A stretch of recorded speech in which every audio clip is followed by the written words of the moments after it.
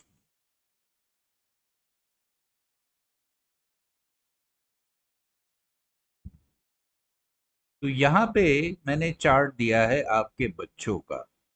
تو حضرت خدیجہ سے دیکھیے، یہ اوپر کے جو 6 بچے ہیں یہ حضرت خدیجہ سے پیدا ہوئے، جس میں حضرت قاسم، حضرت زینب صاحبہ، رقیہ صاحبہ، ام کلثوم صاحبہ، فاطمہ صاحبہ اور عبداللہ صاحب. تو یہ 2 بیٹے تھے اور 4 بیٹیاں تھیں. حضرت ابراہیم جو ہیں یہ ماریہ القبطیہ کے بیٹے تھے، اور حضرت زید ابن حریثہ یہ ایک لپالک تھے، یعنی حضور نے ان کو لے کے پالا تھا. تو یہ بچوں کے تفصیلات ہیں. اب اس میں خاص بات کیا ہے کہ آپ دیکھیں گے قاسم صاحب صرف 3 سال کی عمر میں انتقال ہو گیا تھا، عبداللہ صاحب کا 4 سال میں، اور ابراہیم صاحب کا صرف 2 سال میں انتقال ہو گیا تھا. تو حضور صلی اللہ علیہ وسلم کی جو نسل چلی وہ بیٹیوں سے چلی ہے. تو زینب صاحبہ جو ہیں یہ بھی دیکھیے 30 سال کی عمر صرف رہیں. رقیہ صاحبہ یہ 23 سال رہیں. حضرت ام کلثوم یہ صرف 27 سال رہیں، اور فاطمہ صاحبہ جو ہیں یہ 27 سال رہیں. اب ان کے میں کس طرح سے شادیاں ہوئیں وہ آپ کو بتاؤں گا. تو دیکھیے زینب صاحبہ کی شادی جو ہے وہ ابو العاص سے ہوئی. رقیہ صاحبہ کی پہلی شادی عتیبہ سے ہوئی جو ابو لہب کے بیٹے تھے، اور ان سے طلاق کے بعد حضرت عثمان سے ہوئی. اور کلثوم صاحبہ جو ہیں ان کی بھی پہلی شادی عتبہ سے ہوئی جو حضرت ابو لہب کے بیٹے تھے. اور دوسری شادی یعنی پہلے طلاق کے بعد ان کی شادی بھی رقیہ صاحبہ کے انتقال کے بعد حضرت عثمان سے ہوئی. اور فاطمہ صاحبہ کی شادی حضرت علی سے ہوئی.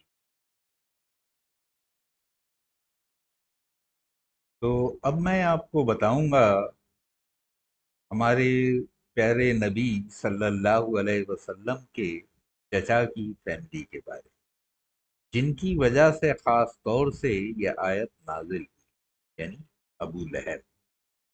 تو ابو لہب حضور صلی اللہ علیہ وسلم کے سوتیلے چچا تھے، یعنی ماں سے الگ تھے. دادا جو ہیں حضور کے وہ ان کے والد تھے، مگر ماں الگ تھی. تو ان کا اصلی نام تھا عبد العزا، یعنی سلیو آف عزا. تو عزا جو ہے اس وقت شکتی کی دیوی سمجھی جاتی تھی، یعنی طاقت کی دیوی. تو یہ اس کے پرستار تھے. اور یہ عبد المطلب جو کہ حضور صلی اللہ علیہ وسلم کے دادا تھے انہی کے بیٹے تھے، لیکن والدہ کا نام ان کے لبنہ تھا، لبنہ بنت حجر. تو یعنی یہ خزا ٹرائب سے ان کا تعلق تھا، یعنی ان کی والدہ کا. اور خزا ٹرائب جو ہے وہ بھی اس وقت کی بڑی جانی مانی فیملی تھی. ایک ایسا قبیلہ تھا، خزا قبیلہ جو ہے وہ خانہ کعبہ کی دیکھ بھال کیا کرتا تھا. تو یہ بھی ایک بہت مشہور معروف فیملی سے تعلق رکھتی تھیں. تو اب میں بتاؤں گا ان کے بیوی اور بچوں کے بارے میں. تو ابو لہب کی بیوی کا نام اروا تھا، اور ان کو ام جمیل کے نام سے جانا جاتا تھا، اور یہ حرب کی بیٹی تھی.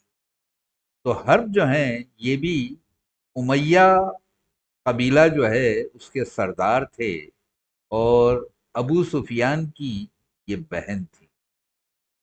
اور ان کے جو بچے ہیں وہ دیکھیے یہ 6 تھے، 3 لڑکے تھے، 3 لڑکیاں تھیں. لڑکے تھے عتبہ، عتیبہ اور معتب. اور لڑکیاں تھیں درہ، عزا اور خالدہ۔ عتبہ اور معتب جو ہیں یہ ابو لہب کے انتقال کے بعد ایمان لے آئے تھے، اور بیٹیوں میں درہ جو ہیں یہ ابو لہب کے انتقال کے بعد ایمان لے آئی ہیں، اور انہوں نے حدیثیں بھی لکھی، اسلام کی یعنی کافی خدمت بھی کی ہے۔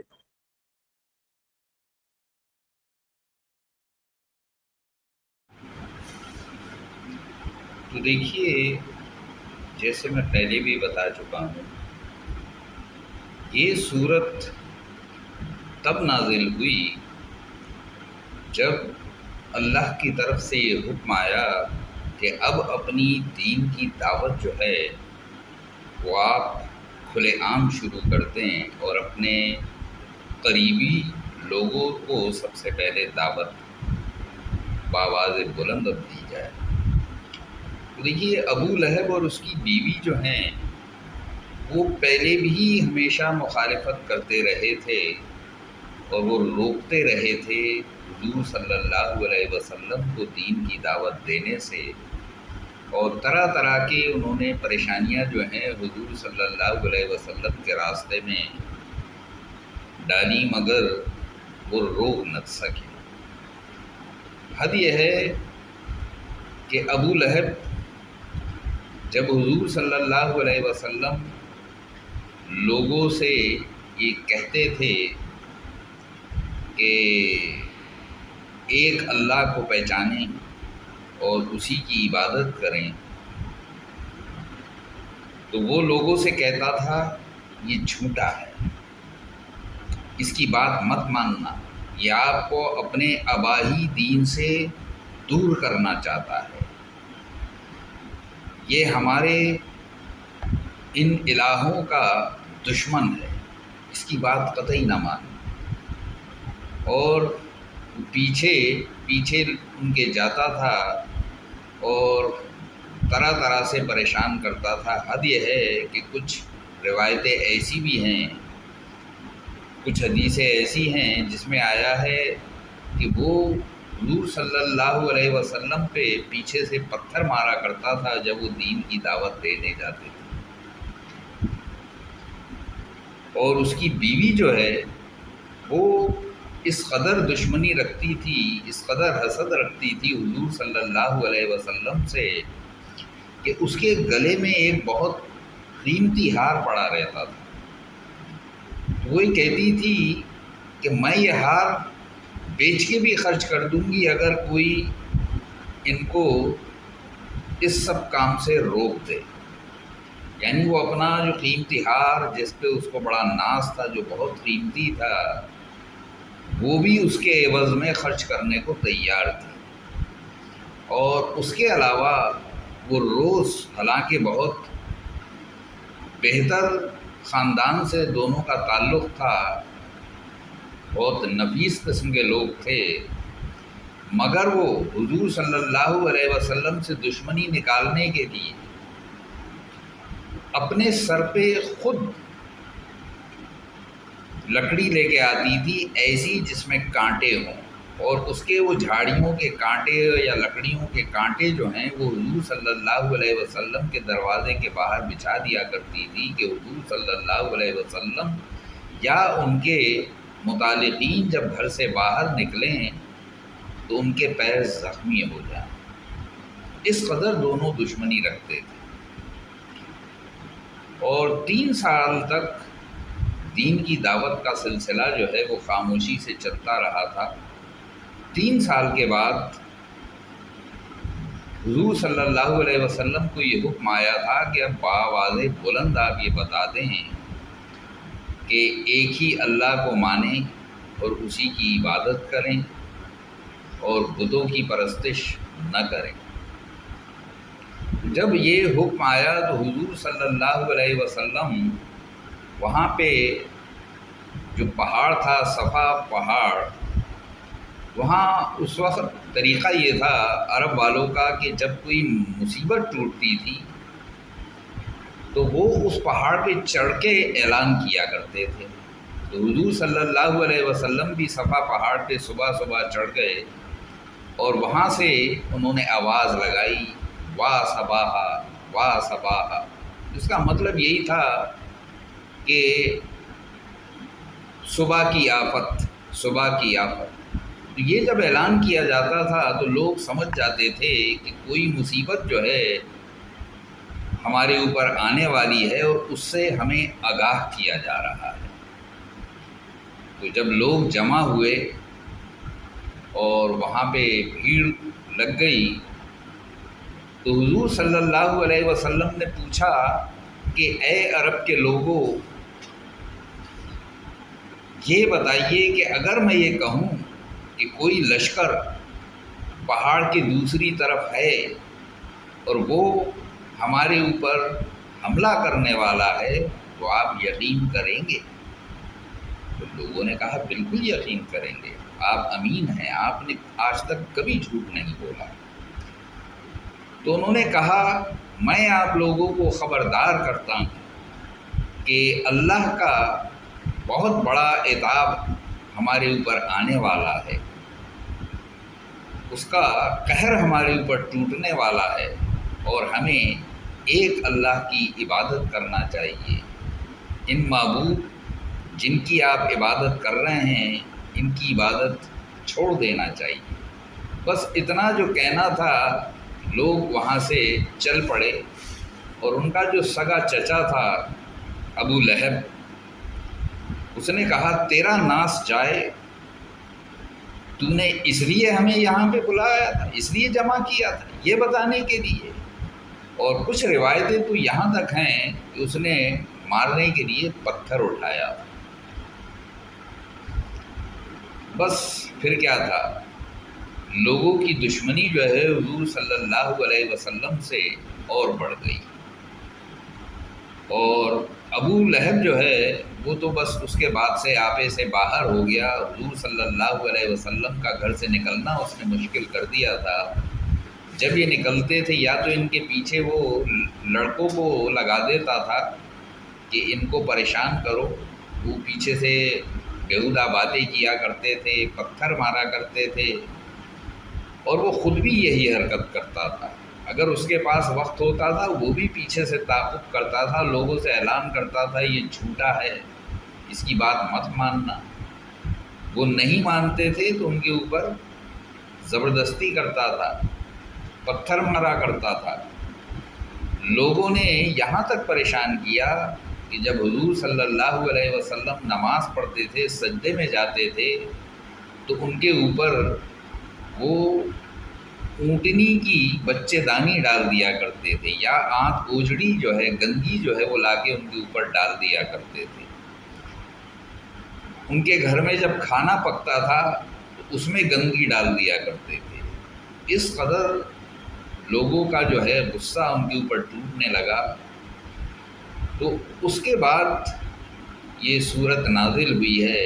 اب اس صورت میں ایک ایک آیت کا کیا مطلب ہے وہ میں بیان کروں گا کہ ہر آیت کس وجہ سے اتری اور اس کا اصل مقصد کیا ہے اور اس کے لفظی معنی کیا ہے۔ تو دیکھیے پہلی آیت ہے تبت یدا ابی لہب وتب۔ تو لفظی معنی تو یہ ہیں کہ ٹوٹ گئے دونوں ہاتھ ابو لہب کے، اور وہ نامراد ہو گیا یا وہ برباد ہو گیا۔ تو دیکھیے ہاتھ ٹوٹنے کا مطلب جو ہے خالی ہاتھ ٹوٹنے سے نہیں ہے۔ جو مفسرین نے اس کا مطلب نکالا ہے وہ یہ بھی ہے کہ اس کی اپنی اولادیں جو ہیں یا اس کے اپنے متعلقین وہ اس کے کام نہیں آئے اور وہ برباد ہو گیا۔ یہ حقیقت ہے کہ جب جنگ بدر ہوئی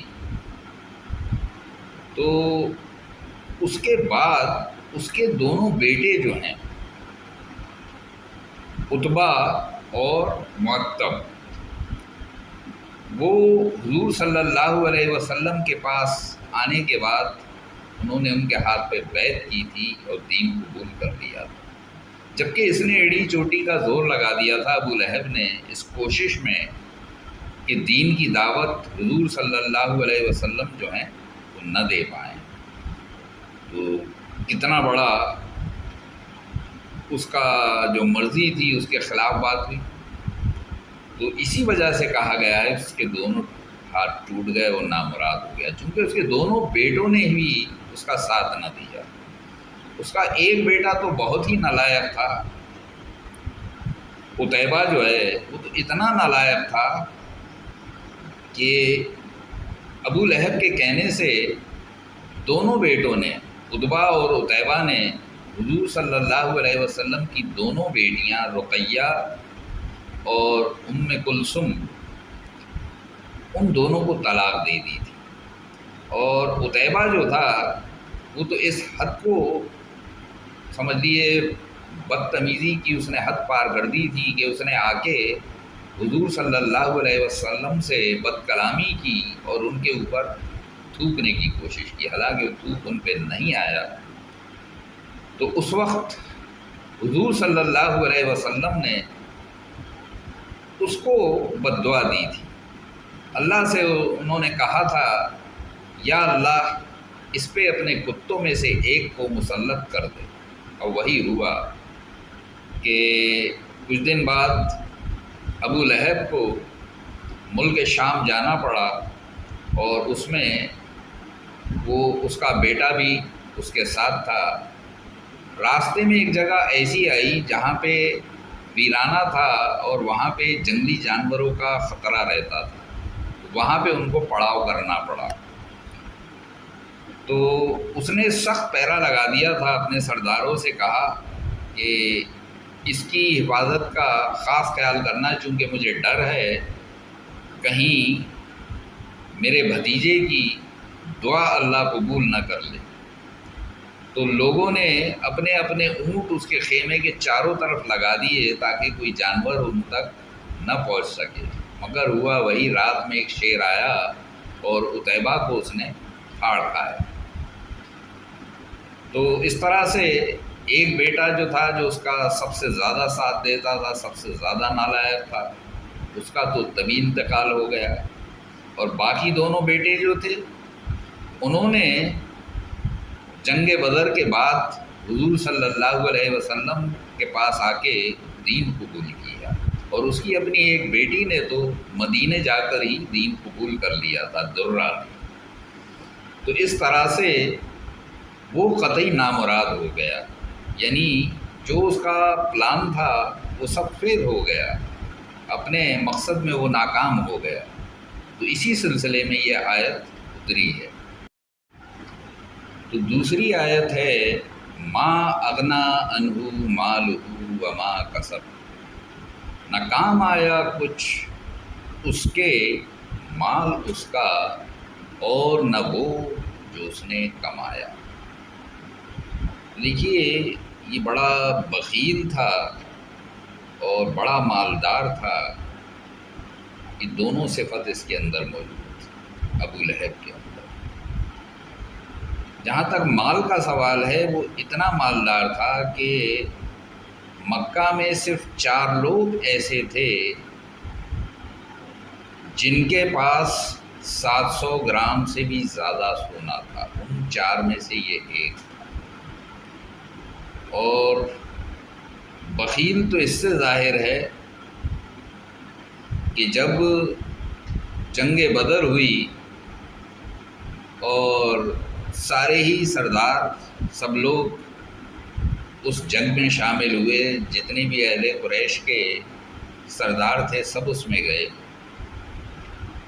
لیکن ابو لہب نہیں گیا۔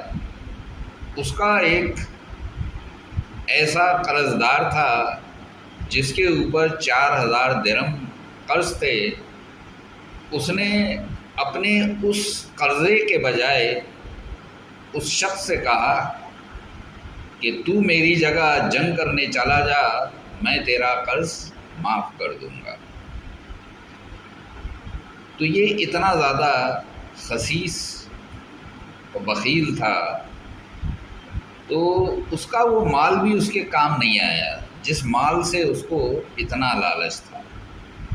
کیوں کیونکہ جنگ بدر کے بعد جب کافروں کو شکست ہوئی اور اس کے زیادہ تر جو سردار تھے مارے گئے، تو اس کو اتنی تکلیف ہوئی کہ یہ بیمار پڑ گیا، اور اس کو بہت سخت قسم کی بیماری ہوئی سی، عطسہ کا مرض ہوا تھا جسے کالا دانہ بھی کہتے ہیں، جس میں پورا جسم جو ہے اس میں دانے پڑ جاتے ہیں، جسم سڑنے لگتا ہے، بدبو آنے لگتی ہے۔ تو عرب میں اس کو چھوت کی بیماری سمجھا جاتا تھا، تو اس کے جو متعلقین تھے، اس کے اپنے گھر والے، انہوں نے بھی اس کو گھر سے نکال کر باہر پھینک دیا، کوئی اس کے پاس نہیں جاتا تھا۔ حد یہ ہے کہ وہ مر گیا، پھر بھی 2 دن تک کوئی اس کے پاس نہیں گیا۔ جب اس کے اپنے گھر والوں نے کوئی اس کی خیر خبر نہ لی، تو مکے کے لوگوں نے بڑی لعنت ملامت کی اس کے بچوں سے اور بیوی سے کہ کم سے کم اس کی دفین جو ہے، آخری جو رسمات ہیں وہ تو پوری کرو اور اس کو دفن کرو، اس طرح سے پڑا سڑ رہا ہے، اس کی لاش سے بدبوئیں آنے لگی تھیں۔ تب اوروں کے لعنت دینے کے بعد اس کے جو بیٹے تھے، انہوں نے کچھ حبشیوں کو پیسہ دے کے یہ کہا کہ اس کو کسی گڈھے میں دبا دو، تو وہ لوگ بھی اس کے پاس نہیں گئے۔ انہوں نے لمبی لمبی لکڑیاں لیں اور ایک گڈھا کھود کے اس کو دھکیل کے اس میں لے جا کے گرا دیا، اور اوپر سے پتھر اور مٹی اس کے اوپر ڈال دی۔ تو یہ اس کا حشر ہوا۔ تو اس کا جو مال تھا، جس پہ اس کو ناز تھا، وہ اس کے کسی کام نہ آیا۔ تو اسی سلسلے میں یہ آیت نازل ہوئی تھی۔ تو حالانکہ نہ آیا، یعنی کہ پاسٹ کی بات ہے، لیکن یہ پیشن گوئی تھی کہ اس کے ساتھ ایسا ہونے والا ہے۔ سَيَصْلَىٰ نَارًا ذَاتَ لَهَبٍ، یعنی ان قریب جا پڑے گا وہ لپٹیں مارتی ہوئی آگ میں۔ تو لہب کا مطلب ہی ہوتا ہے دمکتا ہوا آگ کی طرح، اور اس کو لہب ٹائٹل جو ملا تھا، اس کا اپنا نام جو ہے عبد العزیٰ تھا، یعنی عزیٰ کا غلام یا عزیٰ کا بندہ۔ تو یہ نام ایسا تھا کہ قرآن میں اس کا شامل کرنا جو ہے وہ مناسب نہیں سمجھا گیا، تو اس لیے اس کو اس صورت میں بھی لہب کے نام سے پکارا گیا ہے، جو کہ اس کا تخلص تھا۔ یعنی لوگ اس کو اس نام سے مشہور کیے ہوئے تھے، لوگ اس نام سے جانتے تھے، اس کا اپنا اصلی نام جو ہے عبد العزیٰ تھا۔ تو اس میں اسی کے لیے پیشن گوئی کی ہے کہ یہ دوزخ کا ایندھن بنے گا۔ یعنی دوزخ میں کیا ہے؟ لپٹیں مارتی ہوئی آگ ہے، اس میں یہ جلے گا۔ یعنی یہ دوستی ہے، یہ طے ہو گیا تھا کہ یہ اتنا نالائق ہے، اس کو علاوہ دوزخ کے اور کچھ نہیں ملنے والا ہے۔ اس آیت کا یہی مطلب ہے۔ امرأۃ حمالۃ الحطب، اور اس کی بیوی بھی اٹھائے پھرنے والی ایندھن۔ تو یہاں اس کے 2 مطلب ہیں۔ ایک تو یہ کہ اس کی بیوی جو ہے حضور کی عداوت میں لکڑی کا گٹھر رسی سے باندھ کے وہ اٹھا کے لاتی تھی۔ وہ اپنے کسی اس کو نوکر پہ بھروسہ نہیں تھا، اس لیے اتنی مالدار ہونے کے باوجود وہ کانٹوں سے بھری لکڑیاں جو ہیں وہ باندھ کے اپنے سر پہ اٹھا کے لاتی تھی، اور وہ صبح ہونے سے پہلے ہی جو ہے ان کے دروازے کے باہر حضور صلی اللہ علیہ وسلم کے دروازے کے باہر بچھا دیا کرتی تھی تکلیف دینے کے لیے۔ تو ایک تو اس کی وجہ یہ ہے کہ اس لیے اس کو اس نام سے پکارا گیا ہے کہ جو ایندھن اپنے سر پہ ڈھوتی تھی۔ دوسرے اس کا مطلب یہ ہے کہ وہ بھی گناہ میں ابو لہب کی طرح بہت آگے نکل چکی تھی، چونکہ اس نے بھی حضور کے ساتھ ظلم کیے، وہ بھی نافرمان تھی، وہ بھی اللہ سے دور بھاگنے والی تھی۔ اللہ کی دعوت کے مخالف تھی، تو اس لیے دوزخ کا ایندھن اسے بھی بننا تھا۔ تو اسی لیے یہ آیت نازل ہوئی ہے کہ اس کی بیوی بھی ساتھ میں اس کے جو ہے وہی حشر ہوگا جو ابو لہب کا ہوگا، یعنی وہ بھی دوزخ میں جائے گا اور یہ بھی دوزخ میں جائے گی۔ فی جیدہا حبل من مسد، اس کے لفظی معنی تو یہ ہیں اور اس کی گردن میں ہوگی رسی مونج یا کھجور کی پتیوں کی بنی۔ تو اس کے جو معنی ہیں وہ یہ کہ نمبر ایک تو یہ کہ وہ جس طرح سے گٹھر باندھ کے لے کے جاتی تھی، اس کا جو آخر ہوا وہ اسی کی وجہ سے اس کا انتقال ہوا۔ وہ جو گٹھر اپنے سر پہ لاد کے لے کے جاتی تھی، اس کو مونچھ کی رسی سے باندھ دیا کرتی تھی اور وہ باندھ کے اپنے سر پہ رکھتی تھی، اور رسی بٹی بھی جو ہوتی تھی وہ ایک پھندے کی شکل میں وہ اپنے سر پہ اس کے نیچے رکھ لیتی تھی۔ تو وہ ایک دن وہ گٹھر جب لاد کے لے کے جا رہی تھی تو اس کو ٹھوکر لگی، وہ گٹھا جو ہے رسی کا وہ ایک گڈھے میں جا پڑا، اور اس کا جو پھندا تھا جو سر پہ رکھتی تھی وہ اس کی گردن میں جا پڑا اور اس کو پھانسی لگ گئی، اور وہ اسی طرح ختم ہو گئی، وہیں پڑی رہی وہ، کسی کو پتہ بھی نہیں چلا۔ وہ جنگل سے چونکہ لکڑی لاتی تھی تو وہیں راستے میں یہ حادثہ ہوا اور اس طرح سے اس کا انتقال ہوا۔ دوسرے، اس کے گلے میں وہ جو سونے چاندی کا ہار تھا، بہت قیمتی ہار تھا جس پہ اس کو بہت ناز تھا، تو اس کو وہ اس کے گلے کا طوق بن جائے گا۔ دوسرا مطلب یہ ہے، یعنی اس کو جب جہنم میں ڈالا جائے گا وہاں وہ آگ میں جھلسے گی تو اس کا جو وہ ہار تھا وہ اس کے گلے کا طوق بن جائے گا، یعنی اس کا گلا جو ہے اس طرح سے جام ہو جائے گا، یعنی وہ ہل ڈل بھی نہیں سکے گی، اور وہاں پہ بھڑکتی آگ میں وہ اسی طرح جلتی رہے گی اور اس کا یہ انجام ہوگا۔ تو دنیا میں بھی اس کا انجام برا ہوا اور آخرت میں بھی اس کا انجام برا ہونے والا ہے، اس کی پیشن گوئی کر دی گئی۔ تو یہ پوری اس صورت کا مطلب تھا جو میں نے بیان کیا، لفظی مطلب بھی، اور اس کے پوری تفسیر کیا ہے وہ بھی بیان کی۔ انشاءاللہ پھر ملاقات ہوگی۔ اللہ حافظ۔ صبر اسلامک فاؤنڈیشن۔ اگر آپ کو ہمارا چینل پسند آئے تو پلیز سبسکرائب کیجیے، لائک کیجیے اور بیل آئیکن دبانا نہ بھولیں۔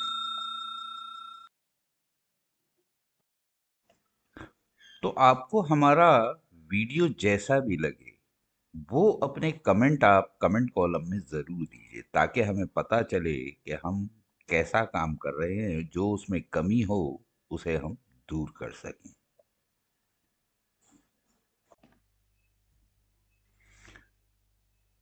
Please visit our channel again. براہ کرم ہمارے چینل پر دوبارہ آئیں، کرپا کر کے ہمارے چینل پر پھر پدھاریں۔